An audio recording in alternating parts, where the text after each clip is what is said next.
Hello students, welcome back to Hindi mirror channel. सभी students का Hindi mirror में फिर से स्वागत है। अभी जो हम कंटेंट लेकर आए हैं तो ये BHL 102 पेपर लेकर आए हैं। जो स्टूडेंट्स का कल पेपर है हिंदी का BHL 101, तो उसकी वीडियो हम ऑलरेडी अपलोड कर चुके थे। अभी ये हम दूसरी वीडियो आपके लिए दूसरे पेपर के लिए लेकर आए हैं। तो आपको देखना है, पेपर का नाम है प्रयोजन मूलक हिंदी। तो चलिए आपके शुरू करते हैं वीडियो। और इस वीडियो में आपको जो आपका पेपर है प्रयोजन मूलक हिंदी पेपर 2, ये BA फर्स्ट ईयर के जो स्टूडेंट्स हैं उनके लिए है। तो इसमें आपको यूनिट वाइज आपको मालूम ही है पैटर्न की, जो हिंदी मिरर आपको कराता है तो उस पैटर्न में आपका सभी बातें और सभी जो यूनिट हैं उससे संबंधित आपको बताया जाता है। तो चलिए शुरू करते हैं। वीडियो शुरू करने से पहले वही आपसे रिक्वेस्ट की, अगर अभी तक चैनल को सब्सक्राइब नहीं किया है तो कर लीजिए, बेल आइकन हिट नहीं किया तो कर दीजिए। पहले जो वीडियोस अपलोड हो रखी हैं यानी कि जो पुरानी वीडियो हैं उनमें सिर्फ हमने यही जो आपका फ्रंट में होता है यानी कि आपका इंडेक्स में होता है वहीं से आपको समझा रखा था। लेकिन अब हम चैप्टर वाइज अंदर से आपको क्वेश्चंस बताएंगे, टॉपिक बताएंगे कि आपके किस प्रकार से टॉपिक बन सकते हैं। बस हमें यहाँ पर ये चेक करना है कि इसमें कितनी यूनिट है टोटल। तो टोटल यूनिट जा रही हैं 22। तो चलिए शुरू करते हैं। शुरू करने से पहले अगर अभी तक चैनल को सब्सक्राइब नहीं किया तो कर लीजिए, बेल आइकन हिट नहीं किया तो कर दीजिए, और एक लाइक तो बनता है कर दीजिए, और शेयर कर दीजिए सभी स्टूडेंट्स को, क्योंकि आप शेयर करते हैं तो कहीं ना कहीं किसी की हेल्प करते हैं और केयर करते हैं। और आप कमेंट बॉक्स में और भी आपके जो सब्जेक्ट हैं उनकी क्वेरीज आप सेंड कर सकते हैं, और आपकी हिंदी यूनिट की तरफ से जितनी भी हेल्प हो सकती है की जाएगी। प्रीवियस क्वेश्चन पेपर भी अपलोडेड है, उनको भी आप देख सकते हो। अब यहाँ पर जो हिंदी नाट्य साहित्य का विकास और स्वरूप विवेचन है, तो यहाँ पर आपको बता देते हैं क्या यहाँ पर क्वेश्चन आपका बन सकता है। तो आपको नाटक के तत्व पढ़ लीजिए, ज़रूर आएगा क्वेश्चन, ठीक है। और साथ में यहाँ पर जो हिंदी नाट्य साहित्य का भारतेंदु प्रसादोत्तर स्वातंत्रोत्तर युग, ये इनके बारे में ज़रूर पढ़ लीजिए। ये पर्टिकुलर एक के बारे में ज़रूर पूछेंगे, या तो भारतेंदु युग या फिर प्रसाद युग, दोनों में से किसी एक के बारे में ज़रूर आपसे पूछेंगे। हो सकता है दोनों ही पूछ लें। अगर ये लॉन्ग क्वेश्चन पूछते हैं तो आपको चारों के बारे में ही यहाँ पर बताना पड़ेगा। चलते हैं नेक्स्ट आपकी यूनिट पर। तो यहाँ से चेक कर लेते हैं दूसरी यूनिट में आपके किस प्रकार से क्वेश्चंस बनेंगे। और आपके जो पेपर जा रहे हैं तो आपने देखा होगा हिंदी मिरर जो आपको बताता है वे क्वेश्चन आपके आते भी हैं। अब आ चुके हैं जयशंकर प्रसाद पर। जयशंकर प्रसाद जी की जीवनी जरूर कर लीजिएगा, क्योंकि जीवनी जरूर पूछी जाएगी। और बस यहाँ पर जीवनी ही आप कर लीजिए, इनका परिचय व कर्तृत्व। आगे चलते हैं नेक्स्ट यूनिट पर। नेक्स्ट यूनिट में देख लेते हैं किस प्रकार की आपकी यानी कि थर्ड यूनिट पर हम आ चुके हैं। इनका जो नाटक है चंद्रगुप्त, इसका एक तो आप कथा वस्तु यानी कि जो इसका सार है वो ज़रूर कर लीजिएगा। और यहाँ पर चंद्रगुप्त बस इतना ही कर लीजिए, यहाँ पर इसकी कथा वस्तु ज़रूर तैयार कर लीजिएगा। चलिए नेक्स्ट चलते हैं। नेक्स्ट में देखते हैं क्या पूछा जा रहा है चंद्रगुप्त के बारे में। अगर इसमें से करैक्टर भी आए हैं तो करैक्टर भी आप तैयार कर सकते हैं। आ चुके हैं चरित्र चित्रण पर। अब चरित्र चित्रण में हमें किसकी करने हैं? चंद्रगुप्त नाटक में चरित्र चित्रण, चंद्रगुप्त का ही आपको चरित्र चित्रण करना है।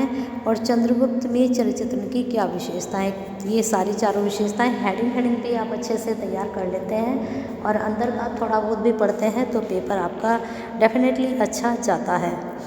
तो यहाँ पर आपको तैयारी तो नहीं कराई जाती, लेकिन आप क्या पढ़ें क्या नहीं पढ़ें और किस तरह से आप तैयारी करें, किस तरह से आपको अपना आंसर अटैम्प्ट करना है, ये सब बातें हम यहाँ पर डिस्कस करते हैं, जिससे आपके अंदर जो थोड़ा बहुत फोबिया होता है एग्ज़ाम को लेकर वो दूर हो जाता है। तो चलिए यहाँ पर चंद्रगुप्त में भाषा शैली और रंगमंच, तो भाषा शैली की सिर्फ विशेषताएं कर लीजिए, बाकी और कुछ मत कीजिएगा यहाँ से, क्योंकि जो स्टूडेंट्स हैं इतना सारा सिलेबस है और इतने यूनिट में भी अंदर जाकर फिर इतना सिलेबस है तो स्टूडेंट्स उसमें कंफ्यूज रहते हैं। इसलिए इस कन्फ्यूज़न को दूर करने के लिए हम आपकी हेल्प करते हैं। अब आ चुके हैं निबंध पर। पहले नाटक किया, अब निबंध। हिंदी निबंध साहित्य का स्वरूप, इसमें क्या करना है, यही बहुत इंपॉर्टेंट है। 99 आप इसको मान के चलिए जरूर आएगा। और ये वीडियो, ये जो आपकी यूनिट है, ये 100% पूछी जाएगी। निबंध के प्रकार और इसके स्वरूप और ये सब आप कर लीजिएगा। तात्विक विवेचन भी कर लीजिएगा। तात्विक विवेचन से आपको बता दें कि जो नाटक है, निबंध है, ये सब के जो तात्विक तत्व होते हैं, मोस्टली कहानी है, सबके एक से ही होते हैं, ठीक है। तो ज़्यादा अंतर नहीं होता। थोड़ा बहुत भी अगर आपने नाटक के बारे में पढ़ा है तो निबंध के तात्विक विवेचन अपने आप से ही हो जाते हैं। नेक्स्ट है अन्य गद्य विधाएँ कौन कौन सी हैं। यहाँ पर पहले तो आप क्या करोगे, विविध विधाएँ, इसमें से आप, मुझे लगता है सभी विधाएँ आपको करनी चाहिए। आत्मकथा, जीवनी, आलोचना तो ज़रूर ही कर लीजिए। तीनों वेरी इंपॉर्टेंट, 99% यहाँ से आपका क्वेश्चन पूछा जाएगा। चलते हैं आगे, आपकी कौन सी यूनिट पर हम पहुंच गए हैं अब, क्योंकि 22 यूनिट है तो टाइम तो लगेगा ही करने में। अब आ चुके हैं आपके 8 यूनिट पर। अन्य गद्य विधाओं में अब क्या है, संस्मरण, रेखाचित्र, यात्रावृत्त, डायरी, पत्र। तो यहाँ पर ये 3 तो ज़रूर कर लीजिए, इनके बारे में ज़रूर पूछा जाएगा, ठीक है। चलिए आगे चलते हैं। यहाँ से जो निकलेंगे आपके शॉर्ट क्वेश्चन निकलेंगे, यहाँ से लॉन्ग क्वेश्चन नहीं निकलता है। हमेशा शॉर्ट क्वेश्चन पूछे जाते हैं। अगर आपको यकीन नहीं आता, जो आपके प्रीवियस क्वेश्चन पेपर हैं उनको आप देख सकते हो। करुणा परिचय, तो यहाँ पर आपको क्या करना है, ये आचार्य रामचंद्र शुक्ल जी के द्वारा लिखा गया है और यहाँ पर रामचंद्र शुक्ल जी का जीवन परिचय जरूर कर लीजिएगा। और इसका निबंध का पाठ करुणा का सारांश भी कर लीजिएगा, बहुत इंपॉर्टेंट है, एग्ज़ाम में ज़रूर बनेगा ये क्वेश्चन, ठीक है। चलते हैं आगे। अगर आपको इसका सार पता है तो कहीं से भी कोई भी संदर्भ पूछा जाए आप आराम से उसका आंसर दे सकते हो। चलते हैं 10 यूनिट की तरफ। अभी बहुत सारी यूनिट रह रही हैं, थोड़ा जल्दी जल्दी स्क्रॉल करते हैं जिससे आपका टाइम कंज्यूम हो। तो यहाँ पर हम आ चुके हैं पंडितों की पंचायत, आलोचना है ये। पहला क्या था, निबंध था, अब क्या है, आलोचना। तो ये लिखा हुआ है हजारी प्रसाद द्विवेदी का। तो ये तो आप पढ़ ही चुके हो इनके व्यक्तित्व के बारे में ऊपर। बस आपको यहाँ पंडितों की पंचायत का पाठ का सार कर लीजिएगा बस, क्योंकि यहाँ से सारांश ही पूछा जाएगा। और हजारी प्रसाद द्विवेदी का अगर आपको करना है तो वो आप ऊपर कर चुके हो। चलिए आगे देखते हैं। ऊपर नहीं किया है तो यहाँ पर आप कर लीजिए। हजारी प्रसाद जी का भी जीवन परिचय जरूर कर लीजिएगा। उत्तराखंड में संत मंत और संत परिचय, ठीक है। यहाँ पर एक तो डॉक्टर पीताम्बर बड़थवाल का कर लीजिए। और पीताम्बर बड़थवाल में आप, ये क्वेश्चन जरूर पूछा जाता है, उत्तराखंड में संत मंत और संत साहित्य, ये जरूर बनता है, 99% बनता है। इसको जरूर तैयार कर लीजिए टॉपिक को। कोई स्टूडेंट मेरे से कह रहा था कि मैडम क्वेश्चंस कौन कौन से आते हैं, तो मैं आपको बताती हूँ। अगर आपने टॉपिक पढ़ लिया है तो क्वेश्चन किसी भी तरह से बने आप, क्योंकि क्वेश्चन ज़रूरी नहीं कि जैसे आपकी बुक में दे रखे हैं या जैसे क्वेश्चंस मैं बनाऊँ वैसे ही क्वेश्चंस आए। हाँ, इतना ज़रूर है कि आपके टॉपिक में से ही क्वेश्चन बनते हैं, लेकिन इतना भी है कि आपको 4-5 साल पुराने मैंने जो प्रीवियस क्वेश्चन पेपर कराए, मैंने 22, 21, 20, 19 ये सब मैंने आपको कराए हैं। तो उन 5 साल में भी आप देखा होगा आपने कि क्वेश्चन जो है रिपीट होते हैं। तो जो रिपीट होते हैं तो आप उनसे भी हेल्प ले सकते हैं कि कौन कौन से ज़्यादा रिपीट हो रहे हैं, तो वहाँ से भी आपकी हेल्प होती है। चलिए आत्मकथा का साहित्य, तो पांडे बेचन शर्मा गुरु का जीवन परिचय कर लीजिए और आत्मकथा साहित्य और अपनी खबर को भी अच्छे से पढ़ लीजिए, ठीक है। इसका बस आपको क्या करना है, इसका आपको आलोचनात्मक मूल्यांकन करना है, ठीक है।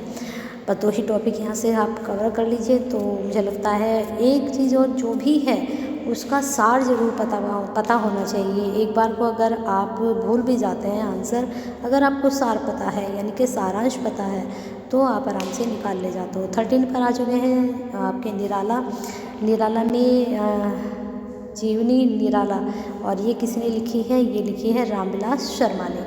तो हमें निराला जी का तो चैप्टर पढ़ना है जो उन्होंने लिखा है, लेकिन यहाँ पर रामविलास शर्मा का आप जीवन परिचय तैयार करेंगे। और निराला जी की जो इन्होंने लिखा है इसमें इनका रचना परिचय और आलोचनात्मक मूल्यांकन कर लीजिए, यही पूछा जाएगा अगर पूछा गया तो। निराला जी की जीवनी नहीं आएगी, रामविलास ज़्यादातर जो पूछी जाएगी राम प्रसाद जी की, जयशंकर प्रसाद जी की, हजारी प्रसाद द्विवेदी की, इन सब की आपसे जीवनी पूछी जाएगी और पीताम्बर बड़थवाल की भी पूछी जा सकती है, ठीक है। चलिए नेक्स्ट यूनिट पर हम आ चुके हैं। नेक्स्ट यूनिट है आपकी संस्मरण पथ के साथी। तो ये संस्मरण किसके द्वारा लिखा गया है, आपको इनके बारे में पता होना चाहिए, महादेवी वर्मा। और यहाँ पर लेकिन उनका लेखिका का परिचय और कृति परिचय तैयार कर लीजिए, बहुत इंपॉर्टेंट है। और यहाँ पर संस्मरण साहित्य का इतिहास आप करना चाहें कर लीजिए, लेकिन इतना इम्पोर्टेंट है सिर्फ यहाँ पर संस्मरण पथ के साथी की जो लेखिका उनका परिचय और मूल पाठ वही कि इसका सारांश क्या है वो भी आप तैयार कर लीजिए।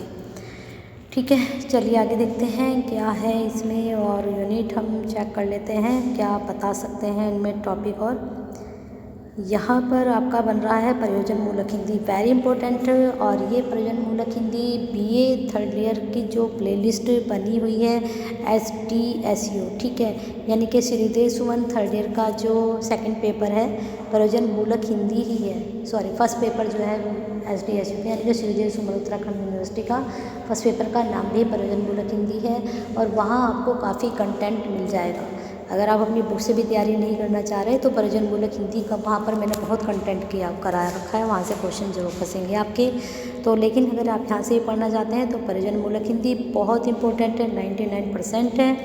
और यहाँ पर आप बस इतना ही कर लीजिए, बहुत रहेगा ये। ठीक, आगे चलते हैं। और इसमें क्या कर सकते हैं हम, इसमें इतना ही पूछा जाएगा आपसे, इतना डीपली नहीं जाते हैं। इतना डीपली जाएंगे तो फिर जो आता है वो भी भूल जाते हैं। पत्राचार, कार्यालय पत्र, व्यावसायिक पत्र कर लीजिए, 99% कर लीजिए। पत्राचार में कार्यालय पत्र और व्यावसायिक पत्र के बारे में, पत्राचार की अर्थ व विशेषताएँ, पत्राचार के प्रमुख अंग, कार्यालय पत्र के विभिन्न रूप, व्यावसायिक पत्र के अर्थ और प्रकार, व्यावसायिक पत्र के अंग, ये तो आपकी 100% यूनिट बनेगी ही बनेगी एग्ज़ाम में। इस वाली यूनिट को बहुत अच्छे से पढ़ लीजिए, क्योंकि मैं जहाँ ज़्यादा आता है वहीं से ज़्यादा मैं आपको टॉपिक बताती हूँ, जहाँ नहीं आता है उनको मैं छोड़ देती हूँ। अगर आपको लगता है जो टॉपिक मैं छोड़ती हूँ आपको लगता है कि इम्पोर्टेंट है तो ज़रूर कीजिए, क्योंकि हो सकता है कि आपके भी गैस लग जाए और हमारा भी। ठीक है, चलिए आते हैं 17 यूनिट पर। भाषा कंप्यूटिंग क्या है, तो कंप्यूटर और उसकी उपयोगिता, कंप्यूटर और हिंदी अनुवाद। और यहाँ पर आप एक और कर सकते हैं, कंप्यूटर में हिंदी प्रयोग के विकास में सहायक करने, इसको रहने दीजिए, इंटरनेट और हिंदी कर लीजिए। ठीक है, बस यहीं से आप कर लीजिए तैयारी। ये 3-4 टॉपिक जो मैंने बताए यहीं से क्वेश्चन आपका बनेगा, लेकिन बनेगा ज़रूर, यहाँ से भी 99% ज़रूर बनेगा। 100% तो मैंने पत्राचार वाला बोला है, तो वहाँ से तो बनेगा ही बनेगा। आगे आ चुके हैं पत्रकारिता, यहाँ भी 99 आप मान के चलिए। प्रयोजन मूलक हिंदी में आपका जो पेपर बनेगा 50% मान के चलिए आपका बनेगा ही। ई पत्रकारिता की परिभाषा, ई पत्रकारिता की विशेषताएं क्या हैं, और संचार माध्यम, रेडियो, टेलीविज़न, कंप्यूटर, इंटरनेट, ये सब आपको मालूम है, इनके बारे में पढ़ने की ज़रूरत नहीं। लेकिन हाँ, इनका आविष्कार कब हुआ, किसने किया, ठीक है, ये सब तो आपको पढ़ना पड़ेगा। ठीक है, आगे ये भी जो है आपके वेब वाले जो हैं, यहाँ पर ई पत्रकारिता के विविध रूप, रेडियो, टीवी, वीडियो पत्रकारिता, वेब अंतराल, इसमें से ये वाला पढ़ लीजिए, ये पढ़ लीजिए, बस इतना ही बहुत रहेगा। चलिए 18 यूनिट पर चलते हैं, क्या पूछा गया है 18 यूनिट में। 18 यूनिट में हमने देखा कि यहाँ पर हिंदी पत्रकारिता का इतिहास क्या रहा है। पत्रकारिता का अर्थ है वर्गीकरण। हिंदी पत्रकारिता का इतिहास आप करना चाहें कर लीजिए, लेकिन शॉर्ट में ये क्वेश्चन आपका पूछा जा सकता है। चलिए अब आ चुके हैं 19 की तरफ। कितनी यूनिट थी, हमने शुरू में ही देखा था 22 यूनिट थी, आपकी 20 पर आ चुके हैं। संपादन, संपादकीय, प्रिंट, रेडियो के लिए लेखन। तो सबसे पहले हमें क्या पढ़ना पड़ेगा इसमें, संपादन कला क्या है, इसका अर्थ और आवश्यकता क्यों है। फिर है संपादकीय क्या है, संपादकीय विशेषता और लेखन क्या है। प्रिंट लेखन वेरी इंपॉर्टेंट 99%, टेलीविज़न के लिए लेखन 99% जरूर पूछा जाएगा। चलिए आगे चलते हैं 21 पर यूनिट पर। 20 यूनिट में देख लेते हैं क्या पूछा जा रहा है। 22 तक हमें करना है। 21 पर हम आ चुके हैं, मीडिया, समाचार लेखन। अब यहाँ पर समाचार संकलन और लेखन, समाचार का क्या अर्थ है, श्रेष्ठ समाचार के लेखन की विशेषताएं और समाचार लेखन के सूत्र 6 प्रकार के।